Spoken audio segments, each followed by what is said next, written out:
ಶ್ರೀ ಕ್ಷೇತ್ರ ಧರ್ಮಸ್ಥಳ ಗ್ರಾಮಾಭಿವೃದ್ಧಿ ಯೋಜನೆ ತಿಪ್ಪಮ್ಮನವರಿಗೆ ವಾತ್ಸಲ್ಯ ಮನೆ ಹಸ್ತಾಂತರ. ಸಿಂಧನೂರು ತಾಲೂಕಿನ ರೈತನಗರ ಕ್ಯಾಂಪ್ನಲ್ಲಿ ಶ್ರೀ ಕ್ಷೇತ್ರ ಧರ್ಮಸ್ಥಳ ಗ್ರಾಮಾಭಿವೃದ್ಧಿ ಯೋಜನೆಯಡಿ ನಿರ್ಮಾಣವಾದ ವಾತ್ಸಲ್ಯ ಮನೆಯನ್ನು ಮಂಗಳವಾರ ಹಸ್ತಾಂತರಿಸಲಾಯಿತು.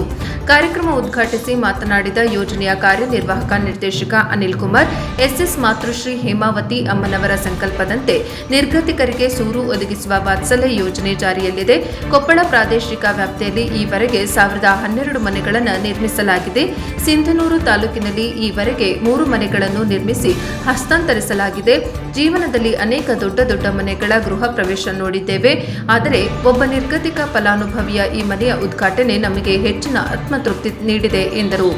ತದನಂತರ ನಿವೇಶನ ದಾನಿ ಸೈಯದ್ ಬಾಷಾ ಅವರ ಮಾನವೀಯತೆಯನ್ನು ಈ ಸಂದರ್ಭದಲ್ಲಿ ಶ್ಲಾಘಿಸಿ ಗೌರವಪೂರ್ವದಿಂದ ಅವರಿಗೆ ಸನ್ಮಾನಿಸಿದರು.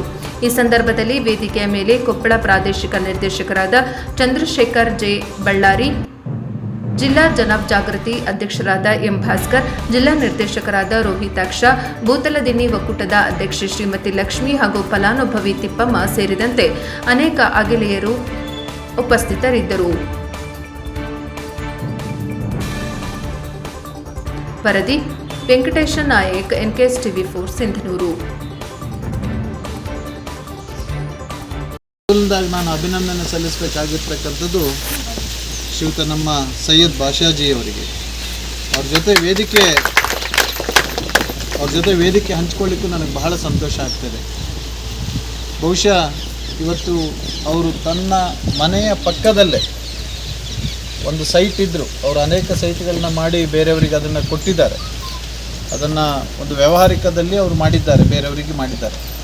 ಆದರೆ ಈ ಒಂದು ಸೈಟನ್ನು ನಮ್ಮ ತಿಪ್ಪಮ್ಮನವರಿಗೆ ಅವರು ದಾನ ಮಾಡ್ತಿರ್ತಕ್ಕಂಥದ್ದು ಅವರು ಎಷ್ಟು ದೊಡ್ಡ ಮಾನವೀಯತೆಯನ್ನು ಹೊಂದಿದ್ದಾರೆ ಅನ್ನೋದನ್ನು ತೋರಿಸ್ತಕ್ಕಂಥದ್ದು. ಹಾಗಾಗಿ ಅವರಿಗೆ ನಾನು ಖಂಡಿತವಾಗಿ ವಿಶೇಷ ಅಭಿನಂದನೆ ಸಲ್ಲಿಸ್ತೇನೆ.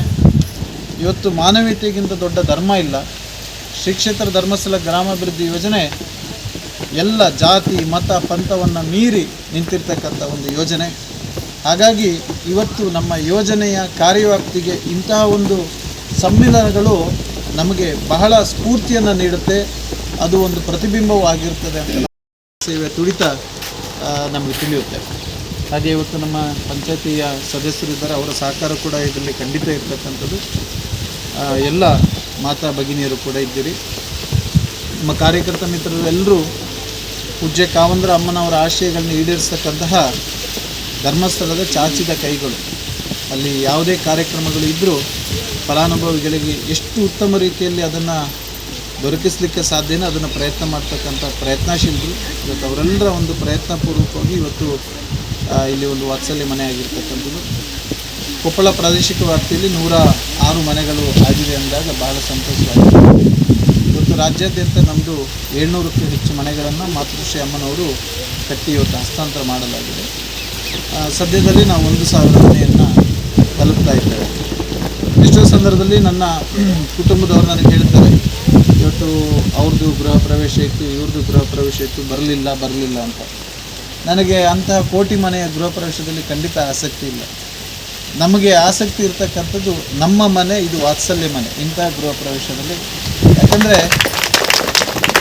ಧರ್ಮಸ್ಥಳದ ಸುಮಾರು ಇಲ್ಲಿಂದ ಒಂದು 500 ಕಿಲೋಮೀಟರ್ ದೂರದಲ್ಲಿರುವ ಅಮ್ಮನವರು ಅಷ್ಟು ದೂರದಲ್ಲಿ ಕುಳಿತುಕೊಂಡು ಇಂಥ ಅಸಹಾಯಕ ವೃದ್ಧರಿಗೆ ಇಂಥ ಒಂದು ಕಾರ್ಯಕ್ರಮವನ್ನು ಮಾಡಿದ್ದಾರೆ. ಮೊದಲು ಮಾಸಾಶನ ಕಾರ್ಯಕ್ರಮ ಇದೆ, ಈಗಲೂ ಅದು ನಿರಂತರ. ಆ ಮಾಸಾಶನದಿಂದಲೇ 20,000 ಜನ ಇವತ್ತು ಒಂದು ರೀತಿಯ ಬದುಕನ್ನು ನಡೆಸ್ತಾ ಇದ್ದಾರೆ. ಕೋವಿಡ್ ಸಂದರ್ಭದಲ್ಲಿ ನಮ್ಮ ಗ್ರಾಮೀಣ ಸೇವಾ ಕೇಂದ್ರಗಳು ಕಾರ್ಯನಿರ್ವಹಿಸದೇ ಇರತಕ್ಕಂಥ ಸಂದರ್ಭದಲ್ಲಿ ನಮ್ಮ ಕಾರ್ಯಕರ್ತರು ಅವರ ಮನೆಗೆ ಹೋಗಿ ಮಾಸಾಶನ ಕೊಟ್ಟರು. ಯಾಕಂದರೆ ಕೋವಿಡ್ ಸಂದರ್ಭದಲ್ಲಿ ಅವರಿಗೆ ನಿತ್ಯದ ವಸ್ತುಗಳು ಬೇಕು, ಅವರ ಜೀವನ ಮುಂದೆ ಇರಬೇಕಂತ. ಅಂತಹ ಸಂದರ್ಭದಲ್ಲಿ ಅವರು ಮನೆಗೆ ಮಾಸಾಶನ ಕೊಡುವುದನ್ನು ಖಚಿತಪಡಿಸಲಿಕ್ಕೋಸ್ಕರ ಒಂದಿಷ್ಟು ಫೋಟೋ ತೆಗೆದು ನನಗೆ ಕಳಿಸ್ಲಿಕ್ಕೆ ಪ್ರಾರಂಭ ಮಾಡಿದರು. ಆ ಫೋಟೋಗಳನ್ನು ನಾನು ತೆಗೆದು ನೋಡಿದೆ, ಮಾತೃಶ್ರೀ ಅಮ್ಮನವರಿಗೆ ಕಳಿಸಿದೆ.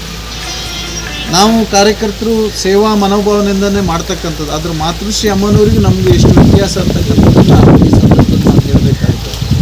ಆ ಫೋಟೋವನ್ನು ನಾವು ಆಡಳಿತಾತ್ಮಕವಾಗಿ ನೋಡ್ತಾ ಇದ್ವಿ. ನಮ್ಮ ಕಾರ್ಯಕರ್ತರು ಮಾಸಾಶನವನ್ನು ತಲುಪಿದ್ದಾರೆ, ಒಳ್ಳೆಯದಾಯಿತು, ಅವರಿಗೆ ಒಳ್ಳೆಯದಾಗುತ್ತೆ ಅಂತ. ಆದರೆ ಮಾತೃಹೃದಯ ಎಷ್ಟು ಆಳ ಸೂಕ್ಷ್ಮವಾಗಿರುತ್ತಂದರೆ ಆ ಮಾಸಾಶನ ಕೊಡೋದಷ್ಟೇ ನೋಡಲಿಲ್ಲ ಅವರು ಮಾತೃಹೃದಯ. ಆ ವೃದ್ಧೆ ಇರ್ತಕ್ಕಂಥ ಮನೆಯ ವಾತಾವರಣ ಹೇಗಿದೆ, ಸುತ್ತ ಏನಿದೆ. ನನ್ನನ್ನು ಕರೆದು ಮಾಸಾಶನ ಕೊಡುವುದಂತ ನೀನು ಹೇಳಿದ್ದಿ. ಈ ವೃದ್ಧೆ ಎಂಥ ಸಂಕಷ್ಟದಲ್ಲಿದ್ದಾರೆ ನೀನು ನೋಡಿದ್ಯಾ? ಇಲ್ಲಿ ಗೋಡೆ ಇದೆಯಾ? ಅವ್ರ ಹತ್ರ ಪಾತ್ರೆ ಇದೆಯಾ? ಅವ್ರ ಹತ್ರ ಬಟ್ಟೆ ಇದೆಯಾ? ಫೋಟೋದಲ್ಲಿ ಕಾಣ್ತಾ ಇದೆ, ಎಲ್ಲವೂ ಓಪನ್ ಇದೆ. ಗೋಡೆ ಇಲ್ಲ, ಒಂದು ತಡಿಕೆಯಲ್ಲಿದ್ದಾರೆ, ಯಾವ ವ್ಯವಸ್ಥೆಗಳು ಇಲ್ಲ. ಬಟ್ಟೆ ಅಂತೂ ಅದು ಎಷ್ಟು ದಿನ ಆಗಿದೆ